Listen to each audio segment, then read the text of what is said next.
Hello, everyone, and welcome to episode 7 of our generational podcast, Hands Across the Water. And in today's show, we're going to be talking about the two words that are on everyone's lips at the moment, and they are rubber and soul. We're going to be talking about the Rubber Soul album and ranking our top 5 songs from the album, and also talking about our least favorite song on the album. So let me introduce you to my two co-hosts. We have got Kyle Hand on the run. How you doing, Kyle? I'm doing great. I'm ready to break some hearts with these rankings. Oh yeah, you've got some hot takes ready. But on the stove. Not only do we have a hand, but we also have a leg. We have a leg as well. Andy Nichols from Two Legs here as well. And how you doing, Andy? Doing well, Tony and Kyle, and happy to be here to do the first of a new kind of show for us to give you our quick takes on Rubber Soul, hot or cold, and then have a good time with it. So looking forward to this. Nothing's off the table. Ever. Nothing is ever off the table. So before we get into it, just a quick reminder, please remember to give the video a like, and if you like it, please subscribe.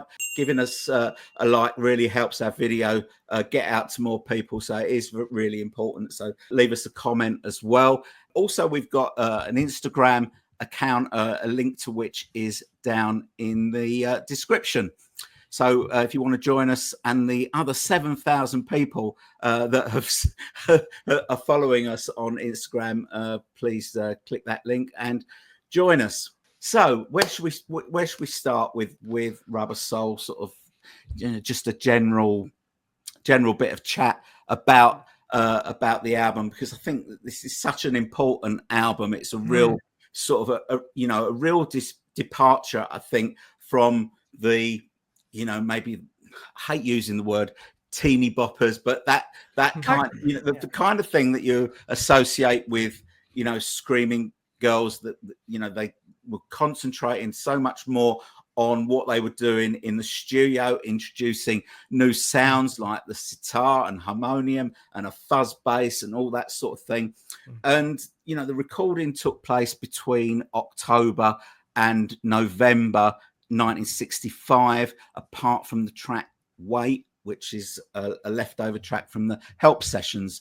But it was a time where they come back from a US tour. They've been in the US for about a month, and you can tell on this album there are a lot of American influences, particularly from bands like the Byrds, for example, and also obviously Bob Dylan as well is having an influence on the sort of songs that they were writing for this album. One story that I love about this album is Paul McCartney talking about how the cover was designed in the anthology, and he's on the boat talking about it, and how the photographer, which I believe was Robert Freeman, shot the photo, and it was just straight up, and then it fell down on an easel, and it elongated the photo, and he went, can we have that?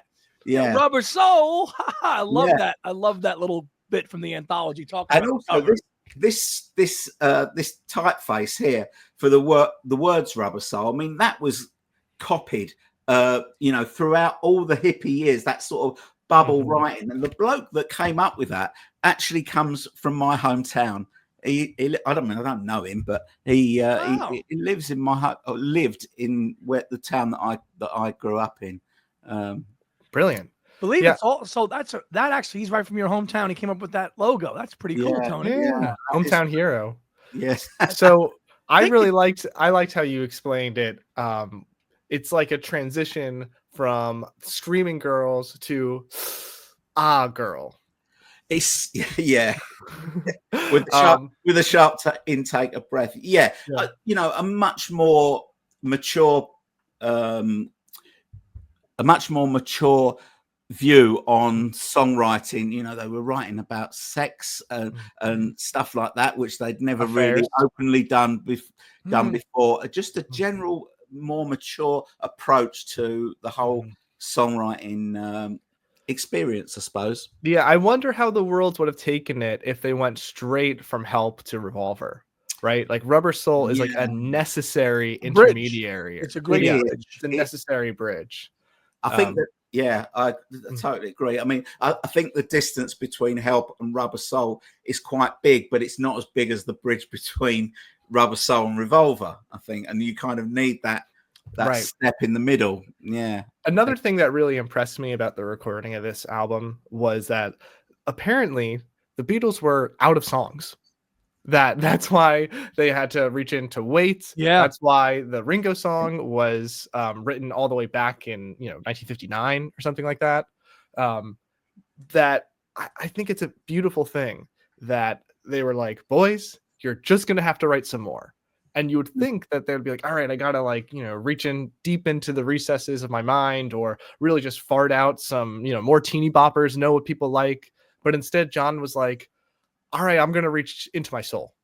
I'm going to, reach out to these American influences, whip out, George is like, all right, fine, I'll take out the sitar. So kind of, I guess what I'm saying is, under these conditions of pressure, they made what is regarded as still then and now one of the greatest Beatles albums, one of the greatest albums of its time that really changed the game. So, and just to think that they just had to come up with these, it makes it all more impressive. And all under the guise of like touring and having to crank out this project, because I remember reading the Lewis and recording sessions book and they had to dip in and get Wait as a leftover track. And when you listen to the album, you can really tell that Wait sticks out like a sore thumb, that it is a leftover track. You can. And certainly their best album to date. But you can kind of understand them sort of running out of songs when you think about their 1965. They make a film. They've already put out one album in 1965. They're going on tour. They're playing in front of 55,000 people in Shea Stadium, which at that time was a record. And they're getting the MBEs off the Queen, and it's a busy old year. And they've got to get an album out for Christmas. And, well, it's a good lesson for creativity and life. Like when you think you're out of songs, the next one you write could be Nowhere Man. Yeah. And in time for the Christmas market, the album was out on the 3rd of December of 1965. On the same day with a double A-sided single of We Can Work It Out and Day Tripper. On the same day. They couldn't have been that short of songs then, could they? Right. They can fill a whole album and an absolute belter of a double A-sided single. On the same day of release. So a much celebrated album, a great transition album, as we've all said. Trivia time. As you know, I all love trivia. What distinction does the Rubber Soul album cover have that happened for the first time up to this point of all Beatles releases? What's significant about the cover? Doesn't have the word Beatles on it. Correct. Every Beatles release had the word the Beatles on it up until this point, and this album just simply said Rubber Soul, because by this time, 1965, the world knew who the Beatles were. Yeah, even though their faces were a bit distorted on the cover, everyone knew they were. And I have to say that I just absolutely, this is my favourite Beatles cover of them all. I just love this picture because I just love the fact that it's so 1965. It's mod. I love John's sort of suede jacket that he's wearing on that cover. It's just such a great cover. It's iconic. It's my favorite. Yeah. So are we ready to break some hearts? Oh, let's go, Sergeant Kyle Hands, Lonely Hearts Club. Give us your number 5. Give us your number 5. All right. So we're gonna go 5. So here's what we're gonna go: 5, 4, 3, 2. And then we're all gonna list our least favorite track on the album, and then hit you with our number 1 favorite song on the record. Kyle, go ahead. So, necessary preface. I love this album. I love all of the songs. I love this band enough that I devote a lot of my free time to a podcast about this band we all love. So, okay, Kyle, give us your number 5. Okay, so I'm starting with a hot take out of the gate. Okay, I'm gonna give you a little hint about where my list is going. This is the only Paul McCartney song on my list. Number 5, You Won't See Me. So I think it's pure mid-60s, just upbeat positivity. Kind of the vibe of it is positive. Just the la la la backing vocals, the kind of out of beat syncopated harmonies, and it's, you know, Paul is just used to doing like the upbeat thing. Like, sure, I know Yesterday was just released, which is a shift in tone for him, but generally, he's like the upbeat Beatle, but this just feels like it has the whole aesthetic of Rubber Soul, just starting to be a little bit more laid back and psychedelic. Like, they didn't go to India yet, but it almost kind of feels like, I don't know, chanting yogis in the mountains. I don't listen to it again and try and see if you see what I mean. It probably won't make any sense, but I feel like Ringo is just scuffling in top form here. And yeah, it's just mid 60s Beatles perfection, and nothing against Paul's other compositions on this record, but I think this is a John record, and that's a little hint for the ones coming down the pike for me. Okay, Tony. Okay, so my number 5 is Norwegian Wood. It's really tough. The songs are so strong on this album, but this is my number 5. As I was talking about earlier, mature lyrics. He's talking about an affair that he's trying to keep secret from his wife. Very folk influenced, an acoustic song. So, you know, I think we can look at Bob Dylan for this. And in fact, Bob Dylan did Fourth Time Around, which is basically a copy of Norwegian Wood. Yeah. But we've got the sitar coming in, a brand new sound on a Beatles record, which I love, and it just gives the song a totally different feel to anything that had been before. You know, it comes in at track 2. Paul. It is a John song, but you hear Paul harmonizing on. She told me she worked in the morning and started to laugh. That part, and that sounds really good. And it clocks in at about 2 minutes. It's short, sharp, and to the point. And I'm going to end it there. Brilliant sequencing on the album too. Not the opening track, but it really does set the mood for the record when you think about Norwegian Wood. That sitar is just coming right at you, going, "What's new? What sound is this?" You only just listened to "Drive My Car," poppy song, and now what? We're going to hear a sitar. So that really does shift the mood of the record. It really does. It really does. Okay, my number 5 is a George song. And it is the Byrds-inspired "If I Needed Someone" with the 12-string Roger McGuinn guitar licking sound that you hear on it. Obviously, of George's 2 songs on the album, I enjoy this one a little bit better. Although the fuzz bass on "Think for Yourself" was just a game changer with the fuzz on that. But the harmonies on "If I Needed Someone," really dynamic track. You can really hear John and Paul singing harmony with him, and then also was included in their live set, and you can really hear them sing it. Not too good on some live recordings, because this is a tough one to sing live. And if you've ever heard the Candlestick Park live version, it's tough, but it's so raw. And I'm talking about the live recording. I just think it's so cool that they're screaming and they're really trying to sing this song, and they know that it's over, and it's included in their final concert ever. So I think it holds significance. It's a great song, but it also was included in their last live set too. Love that track. Yeah. I think it's the best song George has written to date up to this point. At this point, for sure. Yeah, and I might as well piggyback off that, because "If I Needed Someone" is my number 4 song.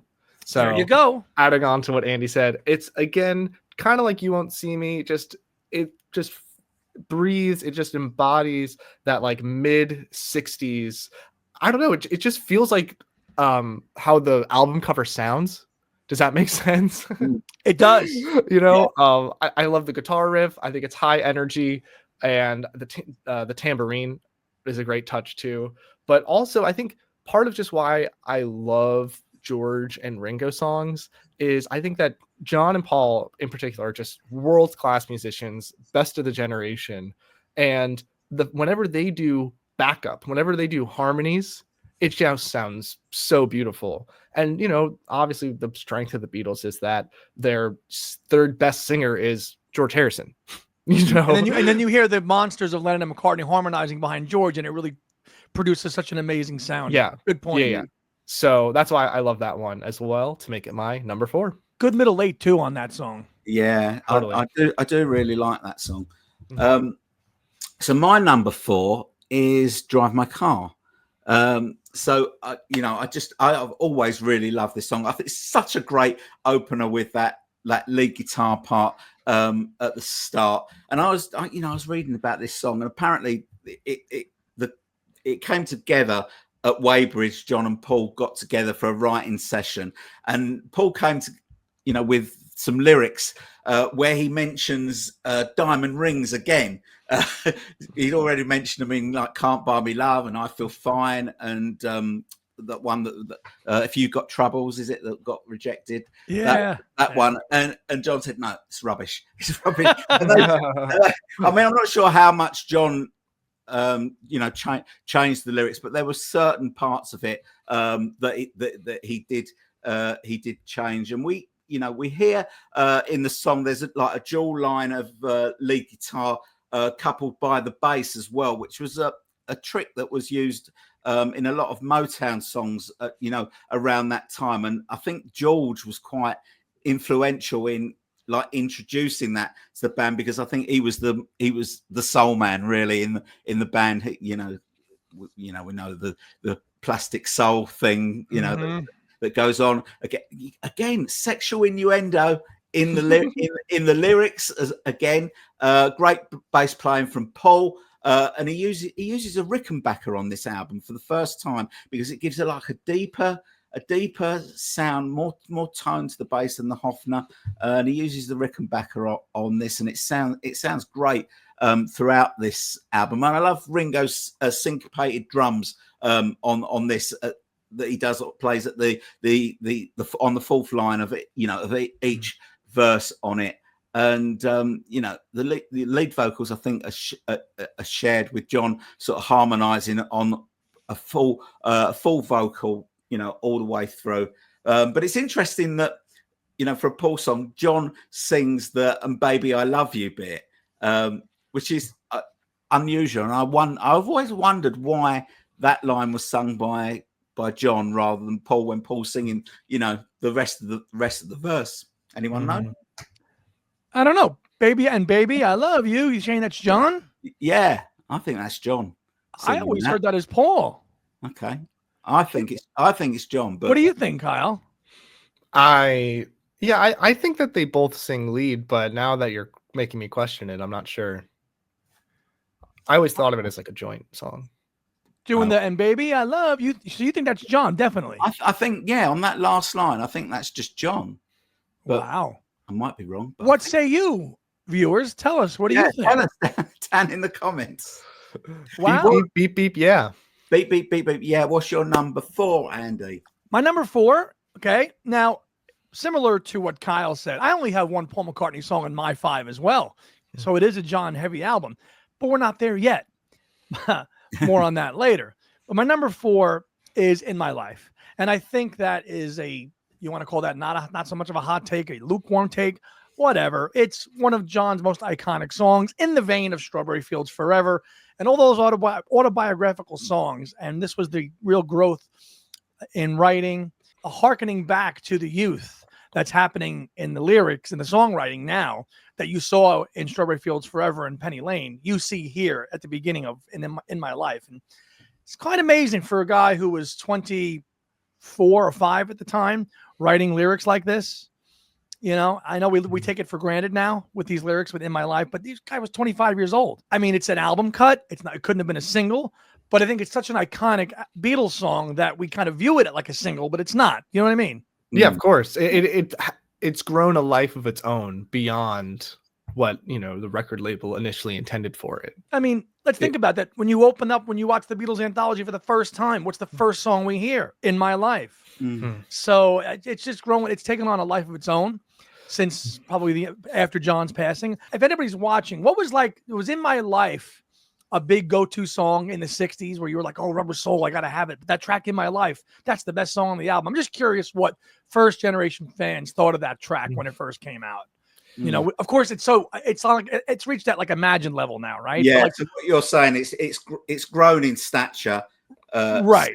But you want to get the take from first gen fans who were hearing this album back in 1965, right? Of what what was the standout track? Was it In My Life the standout track? Yeah, and I do love the fact that when they recorded it, right, the piano solo was sped up, right? It was played by George Martin, Tony, and they just he played it slow and they just sped it up to play. Yeah, they recorded it at half speed because so George Martin wrote that piano part, and they recorded it at half speed because he couldn't play it at the same tempo as the song. So they recorded it at half speed, and then when they played it at normal speed, it was then the right speed for the song, but it also changed the pitch of the piano, made it higher.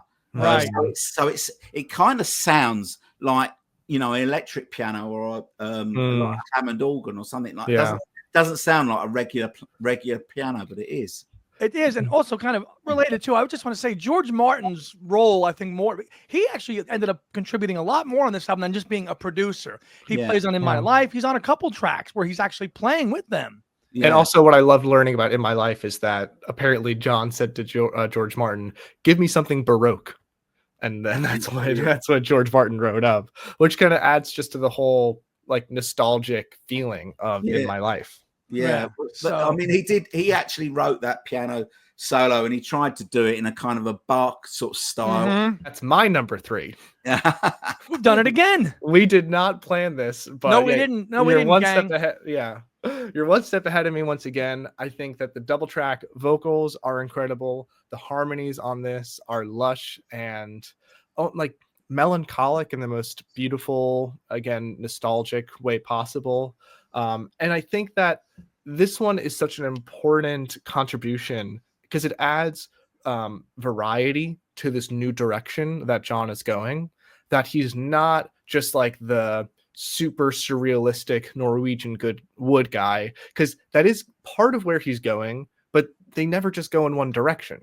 He's not just the nowhere man guy. He's not just the run for your life guy. He also has this like tender side to him, and that eventually when we get an album like Imagine, you're gonna see that kaleidoscope of who John is, and Rubber Soul is just another sign of that.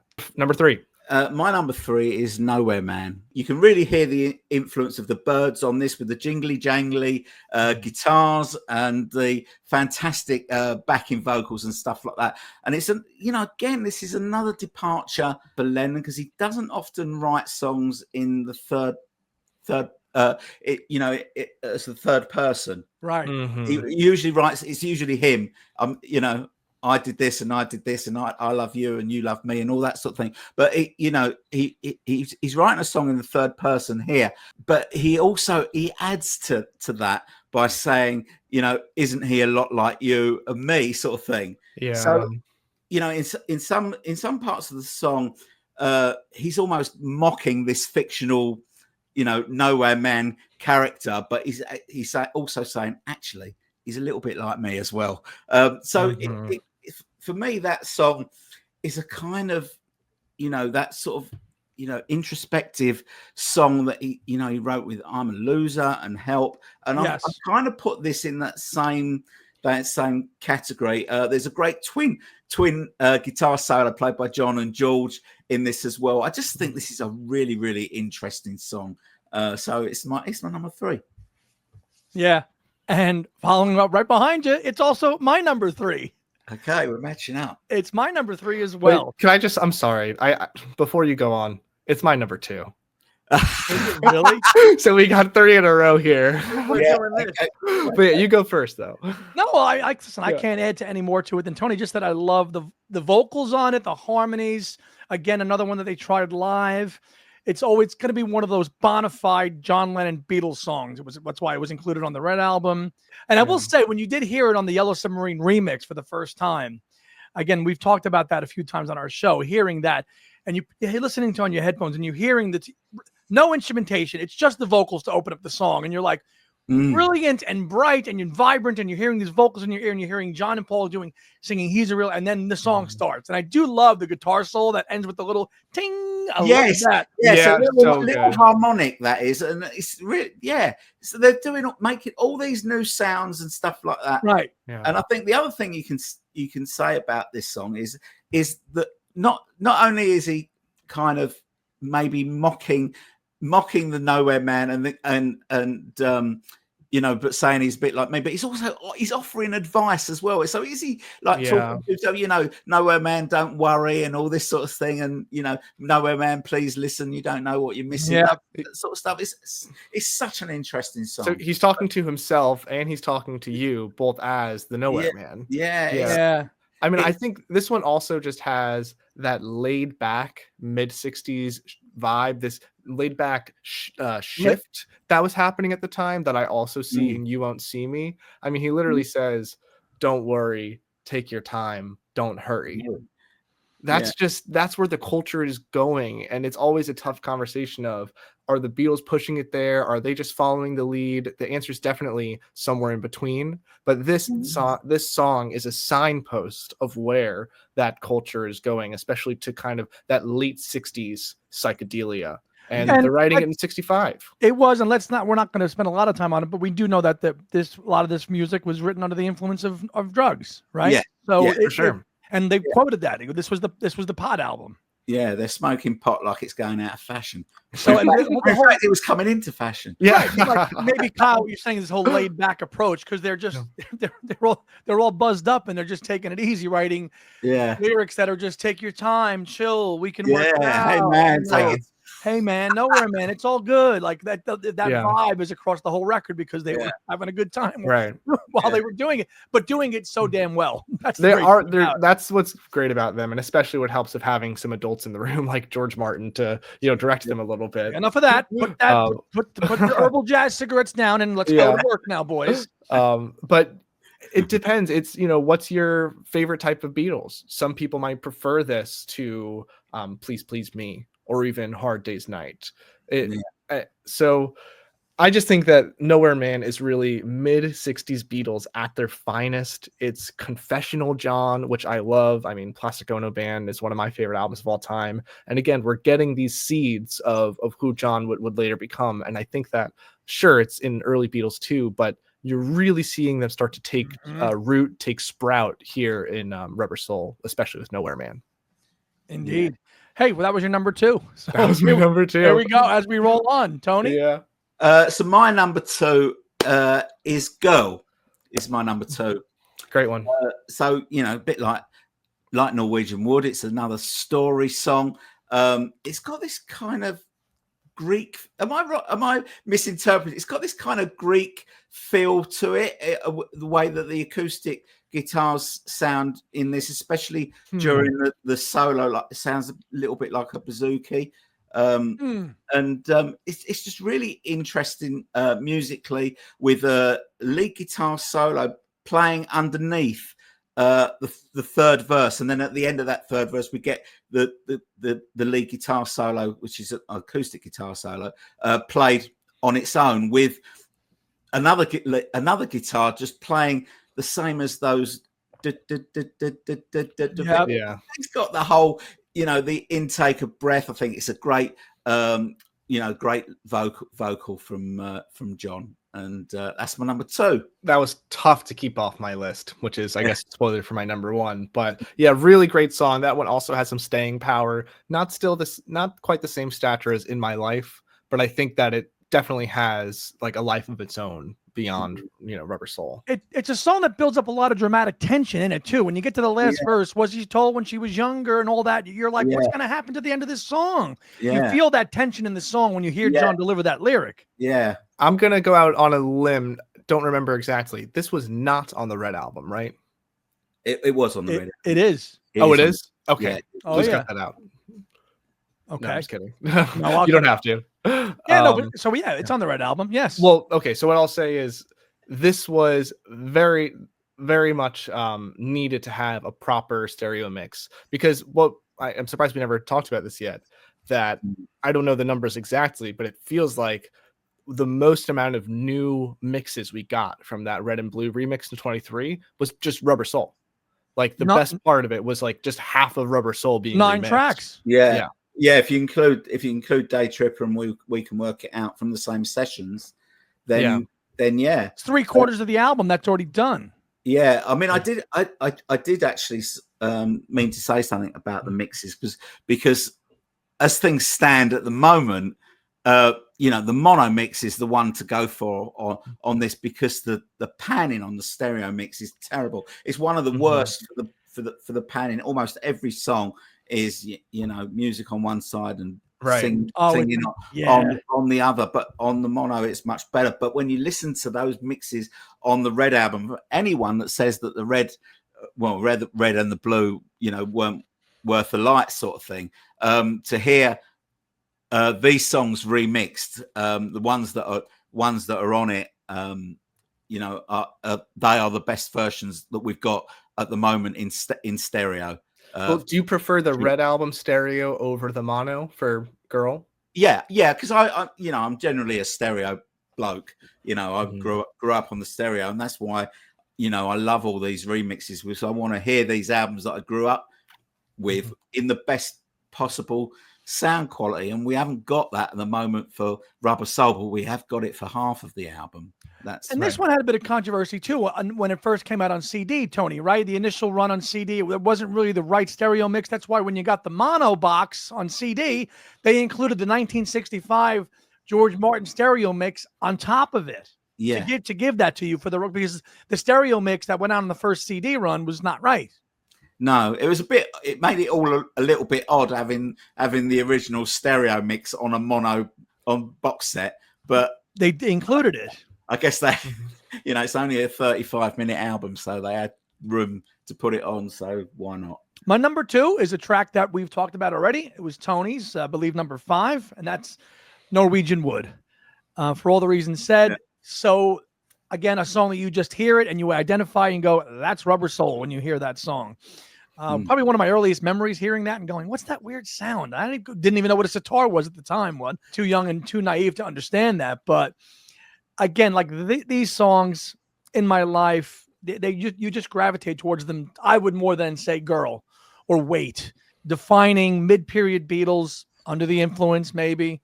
I love Paul's backing vocals on it, which come in on the second verse. I asked her to leave and told me to sit anywhere. And I looked around and you hear Paul in the background. Curious. I mean, I always like to think about these songs in live context. Could they have been done live at the time? Because they played other songs. But could you imagine Norwegian Wood being played in 1965 or 1966, going down well in front of 50,000 people? Not too well, do you? Well, I've got one that might bring a tear to my eye. Imagine John playing this at like a VH1 Storytellers or MTV Unplugged. That's where I would see it have its light. It's the development of the songwriting, as Tony pointed on, the I'm a Loser, things like that, and all these introspective songs. It's John for a little bit on one verse, and then Paul joins him on the other as the song closes out. 2 minutes. Yes. Most of these songs, 3 minutes or under. That's why the album's 35 minutes. Yeah. And that's even with a couple of filler tracks, which we'll get to. But yeah, man, Norwegian Wood, easily one of the highlights of the album. That's why it's my number 2. Okay, so we're going to build the tension now before we declare our number ones and talk about our least favorite song on the album. And what you got, Carl? Let's go, beep, hand. Beep, beep, beep, beep, beep. No. I can't stand Drive My Car. Tell us why. It's cheesy. It's lazy. It's annoying. The cowbells are frustrating. The lyrics are they rhyme good with understood. They rhyme car with star.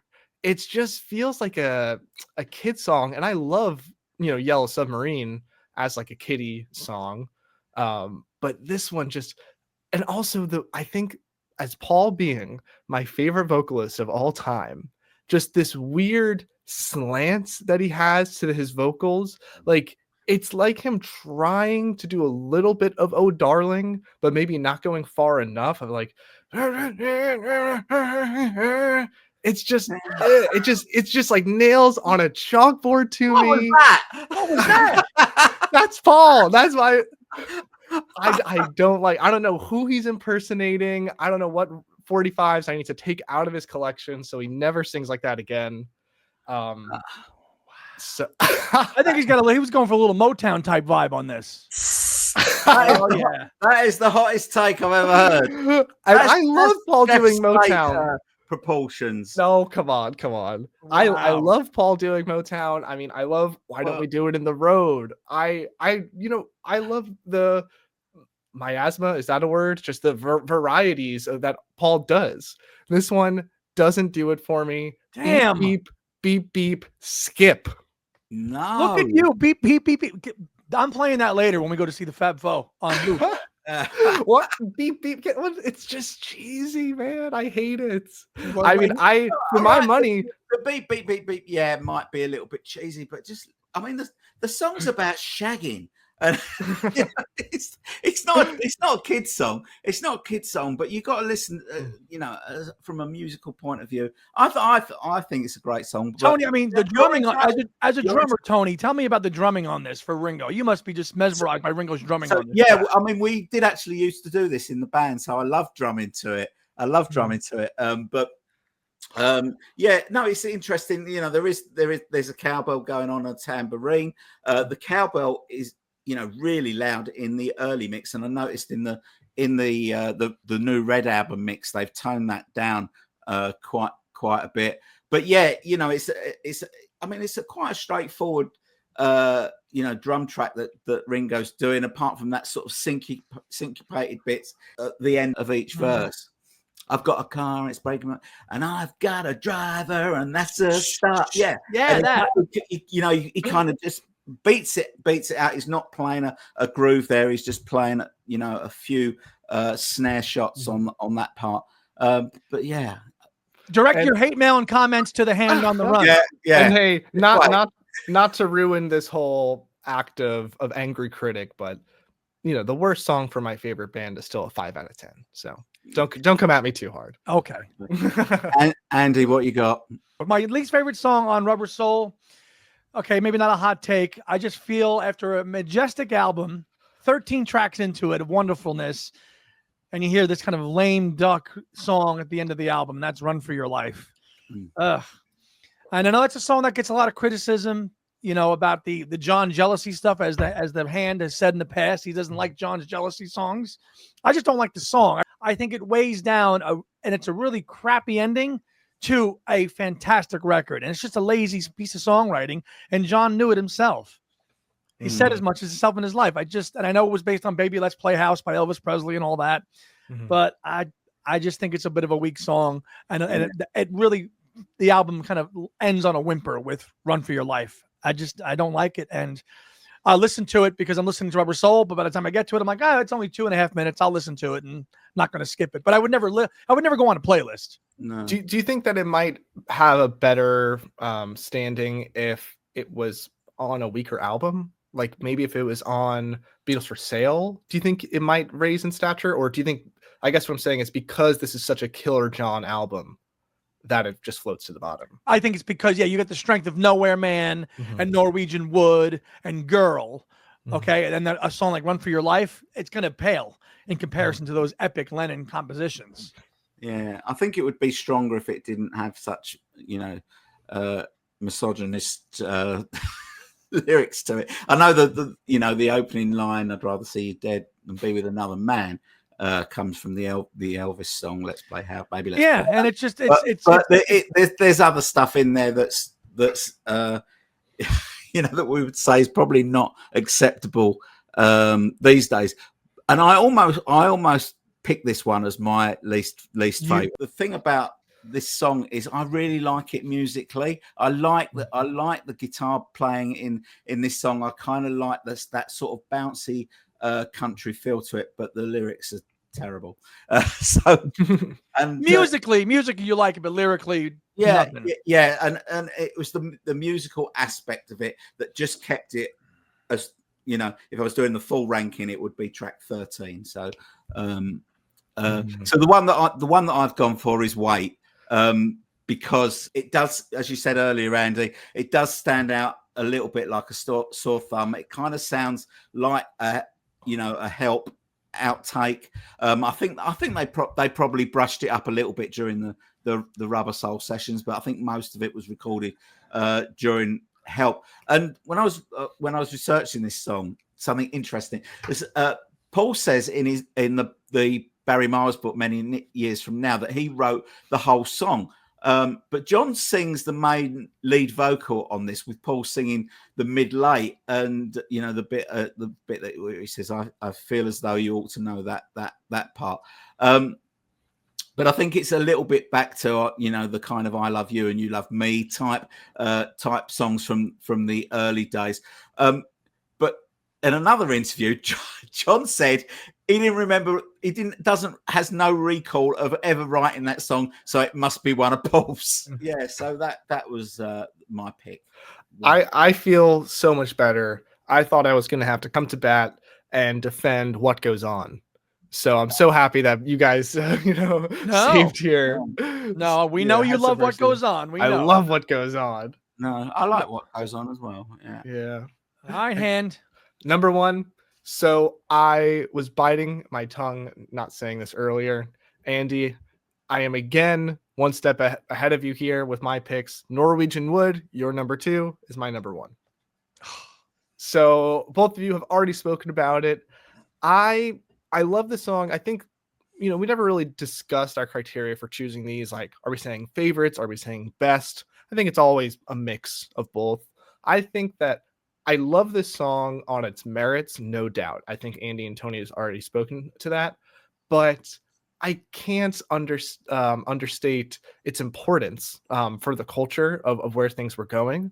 I think that this is one of John's first real surrealistic songs, that the lyrics are just a little out there. Told me to sit anywhere, but there wasn't a chair. And then there's also, again, these veiled references to his extramarital affair. Yeah. So it's, again, just the Beatles growing up in this really exciting way. And not to mention the use of the sitar as well, which is, again, just will be not only, a huge part of George's life, but also featured on, a few other Beatles songs in the future. And so, I was just reading up about this a little bit more and how big its influence really on world music was.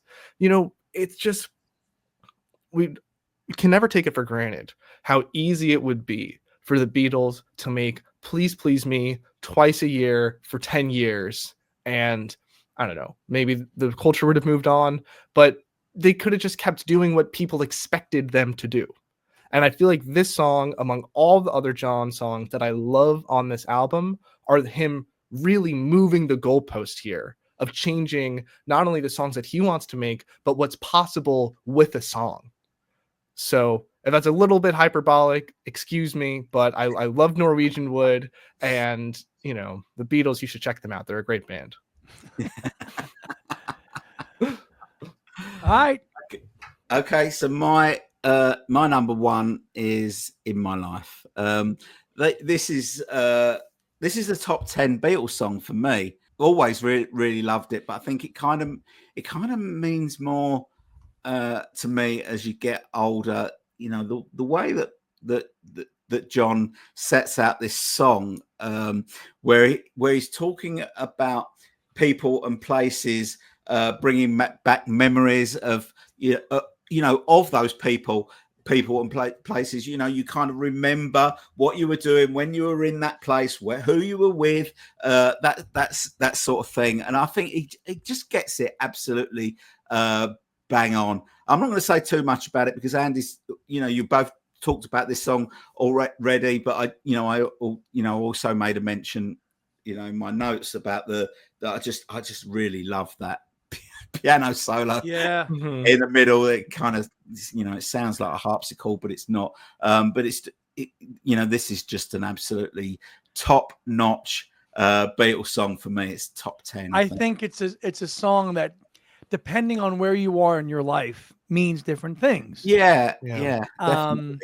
You could think about Friends. I mean, I remember when we were in Liverpool, Tony, and we saw the Beatles complete. The kids played. They played this song. We were down at the club.